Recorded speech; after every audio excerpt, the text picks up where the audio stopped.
The West was astonished by Japan's military victories in 1941 and 1942. Shipping logistics, which are sometimes underappreciated, played a crucial role in these achievements. As soon as the war began, Japan deprioritized regular trade in favor of supporting its invading forces. Ships that typically served commercial purposes were repurposed for military use. In a short time, a significant volume of personnel, supplies, and equipment was transferred using a robust fleet. This was done efficiently, maintaining the standard occupancy per square foot, and overcrowding remained within usual limits. Japan's army had its greatest transportation capacity during the first 4 months of the conflict. After the army reached its objectives, many ships were reassigned to transport raw materials from the captured territories back to Japan, which led to a decline in lift capacity. Over the first 13 months of the war, Japan moved 14 army divisions, excluding command flags, by sea. The number of lifts, or instances where divisions were redeployed by sea after disembarking and completing campaigns, was especially notable. For example, the 2nd Division was moved in 3 separate lifts, from Japan to Formosa, then to Koran Bay, and finally to Java using the same ships. The move to Guadalcanal required a 3rd fleet, while the deployment to Java and Rabaul involved different ships. The 4th Division traveled from Shanghai to Luzon, fought there, and then returned to Japan. By the end of 1942, Japan had executed at least 28 full division or near-division lifts, some of which involved temporarily detached elements like regiments. Additionally, independent regiments, brigades, garrison groups, and tank regiments, similar to Western battalions, also required transport. Infantry regiments operating independently of their parent divisions contributed to a total of around 71 regimental lifts. To support artillery, engineering, signal, and anti-aircraft units not part of regular divisions, about 80 additional lifts were needed, roughly equivalent to 8 full divisions. For instance, the 20th Engineer Regiment operated in Hong Kong, then deployed to Malaya, and finally to Rangoon, requiring 2 lifts. The 23rd Independent Engineer Regiment sailed from Korea to Malaya and then to New Guinea. From December 8, 1941, Army Air Divisions and Navy Air Flotillas launched a series of island-hopping operations. The 5th Air Division moved southward from Formosa, establishing airfields in Luzon to support the Philippine campaign. Aircraft from the newly formed 6th Air Division arrived in Rabaul in late November 1942 with all other components, ammunition, fuel, and ground support personnel transported by sea. Various support units including maintenance, administrative, intelligence, signal, and transportation personnel also moved by sea. Navy air flotillas operated from bases such as Formosa, 21st, Tinian, 25th, and Japan, 26th, all of which initially supported aircraft operations. After relocating, these units required sea transport for supplies, necessitating the equivalent of about 5 division-level lifts. Special Naval Landing Forces, SNLF, which functioned similarly to infantry regiments or large battalions, also required sea transport. These units were armed with anti-aircraft, anti-tank, and coastal artillery. SNLF units could be moved using warships or merchant vessels. For example, the 1st SNLF sailed from Palau to Legazpi aboard the 7,024-ton cargo ship Matsumoto Maru. The 6th SNLF traveled from Japan to Rabaul aboard 2 heavy cruisers. With 3 regimental-sized components making up 1 full division, the largest SNLF formations required support capacity comparable to an Army regiment's logistics. When equipped with field and anti-aircraft artillery, their transport needs equaled 1 regimental lift. However, their own transportation capabilities were limited compared to those of an Army regiment, especially in vehicle and tank capacity. As a result, 1 SNLF slice accounted for about 1/5 of an Army regimental slice. By the end of 1942, 18 SNLF units had made 54 movements or landings, a lift requirement equivalent to nearly 3 full divisions. Naval construction units, though not regular combat forces, operated similarly to military engineers. Their manpower was comparable to the SNLF, and they carried out heavy labor with basic mechanical tools. These battalions built airfields, fortifications, and barracks, often using non-standard transport ships. Through 1942, their movement likely accounted for 1 or 2 division equivalent lifts. Quantifying the movements of naval base forces is difficult. These units used artillery, coastal guns, and anti-aircraft weapons to defend occupied islands, ports, and airfields. Local waters were patrolled by small naval vessels such as minesweepers and submarine chasers. At one time, at least 53 naval base forces and special base forces were active. These units ranged in size from battalions to divisions, with notable variation in both personnel and weaponry. The base forces were especially effective in deploying small naval vessels.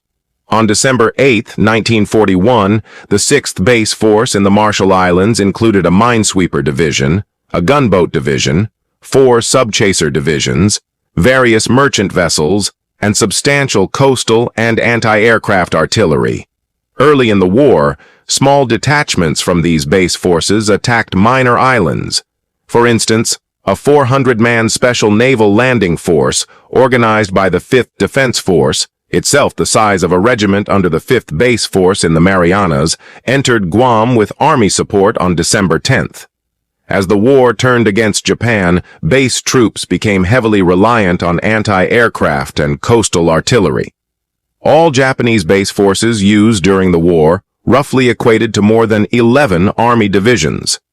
While these forces lacked strong land transport capability, they had more artillery and engineering support than standard Army divisions, along with similar communication and medical support.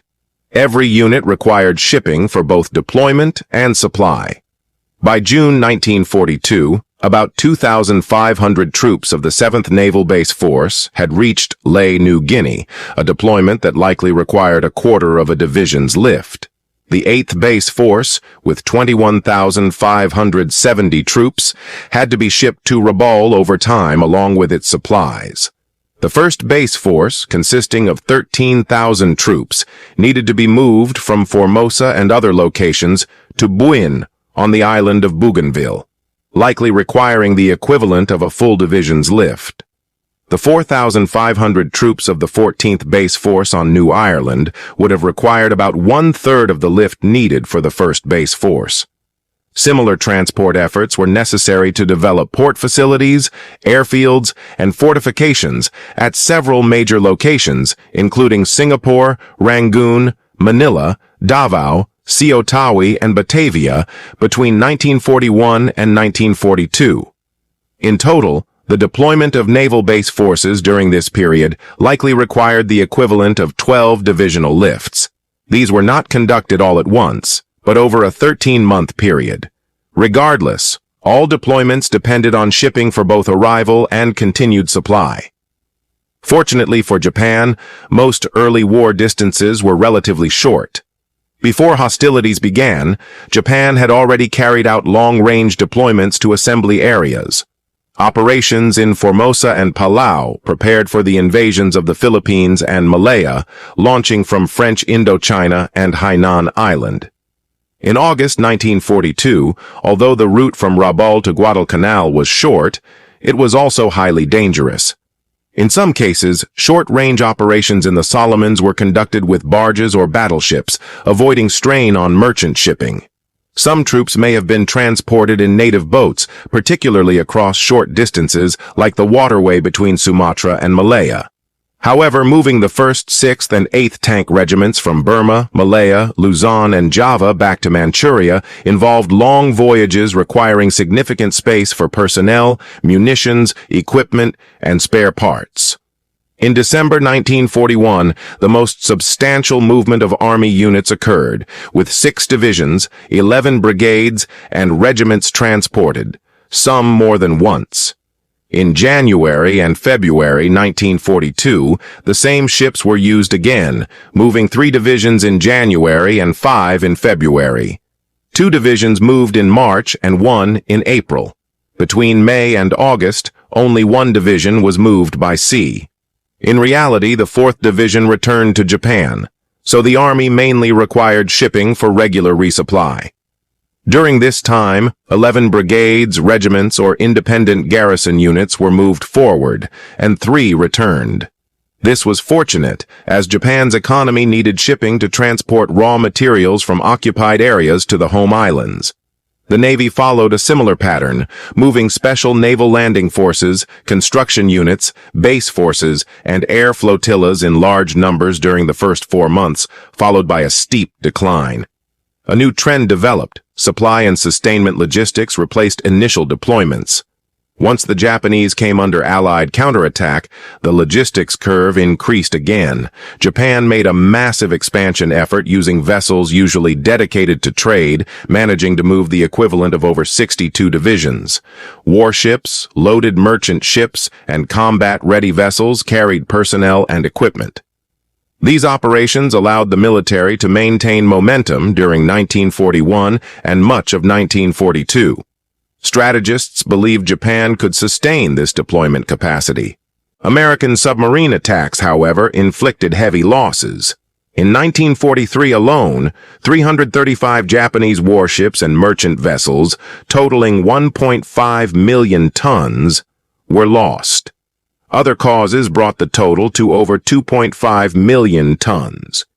The U.S. submarine fleet had matured, and Japan's merchant marine saw a 37% loss in capacity, a figure that includes newly built ships, making the loss even more severe. In December 1941, Japan had enough shipping to allocate about 5 gross registered tons per soldier.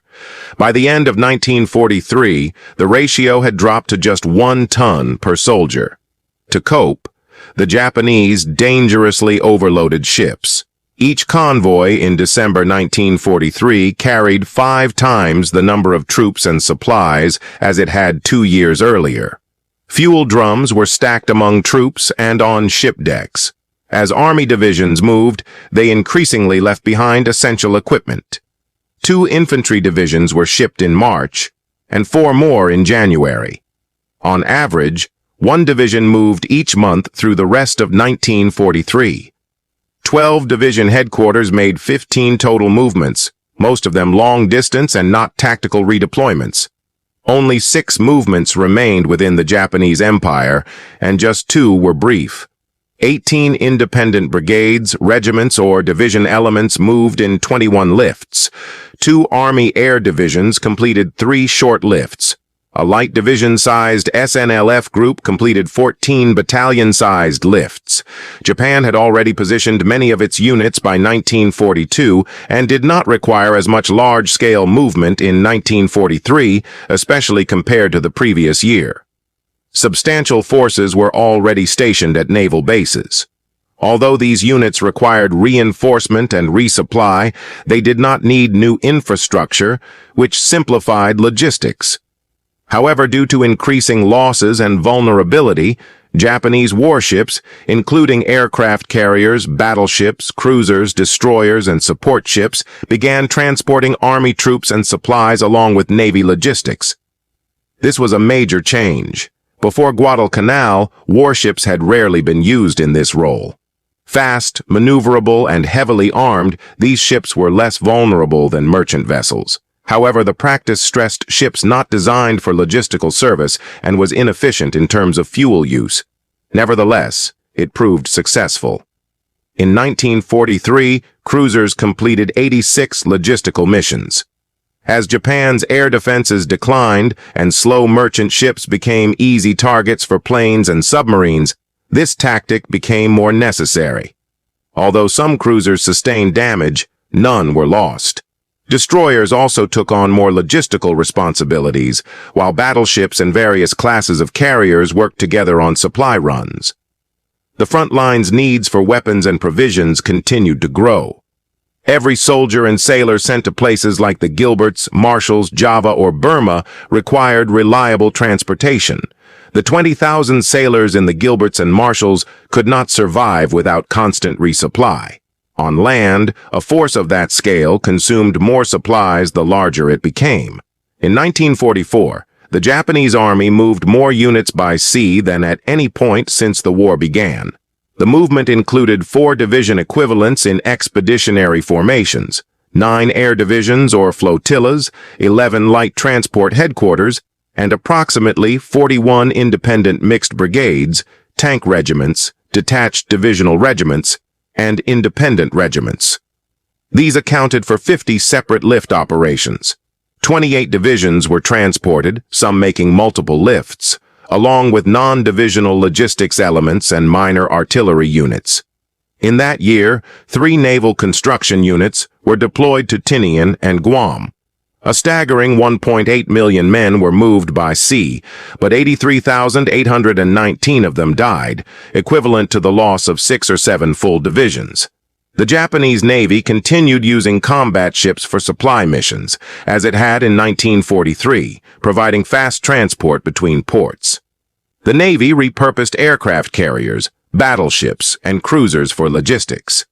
In February, the super battleship Musashi loaded vehicles, weapons, fuel, food, and a special naval landing force battalion. Crews stored fuel amidships, secured vehicles aft, and strapped bombs to the deck near the forward turrets. Musashi departed for Palau, accompanied by 3 destroyers. Although a cyclone washed much of the deck cargo overboard, the ships reached Palau undamaged on February 29th. There's a notable comparison between Musashi's 1944 load and a 1941 landing force from Jolo. In 1941, 4,000 troops were transported aboard 9 merchant ships carrying 52,600 tons. Back then, Japan had sufficient shipping and favorable conditions to use standard transports. By 1944, it had neither. Musashi carried about 2,000 troops in much more dangerous conditions. In early March 1944, a task force centered on the carrier Zuikaku was loaded with army equipment and set sail from Japan. Supplies were pulled aboard by the crew of the heavy cruiser Mogami, while troops boarded the battleships Kongo and Haruna. Later, Army forces and materiel were transferred to the heavy cruiser Chikuma and the super battleship Yamato for delivery to Manila. Most of these ships were used for transport only, but Yamato was involved in a tactical redeployment. The largest logistics lift using battleships was assembled in Japan toward the end of June. It was a major fleet operation using only the swiftest ships in the Japanese Navy. No slow merchant ships were involved. Speed and agility were paramount. On July 1st, 2 heavy cruisers led the fleet south from Japan to Manila, carrying Army soldiers. The 28th Division loaded supplies and a regiment aboard the battleship Nagato, while Kongo carried a full regiment. Yamato carried more than twice its designed troop capacity, and Musashi filled its temporary quarters with troops and gear. 10 cruisers participated in loading the entire force. Departing Japan on July 8th, the convoy offloaded men at Okinawa and Manila, then continued south with remaining troops and cargo, escorted by 7 destroyers. On July 14th, 3 more ships left Japan with supplies and reinforcements for Okinawa. Throughout 1944, 62 lift missions were executed by heavy, light, and training cruisers, transporting Army troops, Navy ground and air personnel, anti-aircraft units, ammunition, torpedoes, and airfield supplies. Only 4 light cruisers were lost during these runs, 3 of which had already unloaded their troops and cargo. This showed that transporting troops on slower ships was especially dangerous. Despite this, total losses amounted to just 2% of cargo and 7% of lift capacity. When Japanese ground forces faced intense attacks, the military responded by sending in reinforcements. A large convoy destined for New Guinea formed in Shanghai, carrying 12,874 troops from the 32nd Division aboard 4 merchant ships. Another 8,170 troops, mostly from the 35th Division, boarded 4 more ships on April 17th. A total of 15 merchant vessels left Shanghai, 8 of them carrying the 2 divisions. A comparison is revealing. In January 1943, the 20th Division was moved from Korea to New Guinea on 9 merchant ships and 2 light cruisers, totaling over 81,000 tons in capacity. Later that year, the 17th Division was transported using 7 large merchant ships, 1 naval auxiliary, and 4 light cruisers, altogether 91,000 tons. By contrast, in April 1944, the Navy attempted to carry most of 2 divisions using just 8 merchant ships, totaling under 4,700 tons, with no cruisers. Overcrowding was 4 times worse than in 1943. The divisions were lighter, with smaller logistical tails, and even the core units were under strength. For instance, in the 35th Division, only 2 infantry regiments, the 220th and 221st, were present in Shanghai. The 219th Regiment and Division headquarters were still in Japan. Yet the Japanese still considered this a major deployment. The 6th Escort Convoy, comprising various escort ships and under the command of a rear admiral, protected the fleet. Despite this, a U.S. submarine torpedoed the 5,425-ton Yoshida Maru No. 1, killing all 3,189 soldiers from the 32nd Division on board. On April 29th, the convoy reached Manila Bay, discharged its escorts, and left 6 ships in the port. On May 1st, the remaining ships departed, originally bound for New Guinea. But Tokyo, fearing Allied air attacks, redirected them to Halmahera. 3 ships were sunk by another submarine. Though most troops had disembarked, the losses were substantial. The aging Aden Maru had previously survived several attacks, but this time 700 of the 2,410 troops aboard were killed. Survivors from 2 other battalions entered the water and lived, but without weapons. Additional losses followed. The Tojima Maru, a 6,995-ton ship, and the newly built Amatsusan Maru, 6,886 tons, were both sunk. 95 of the 3,420 troops on board were killed, along with 14 howitzers.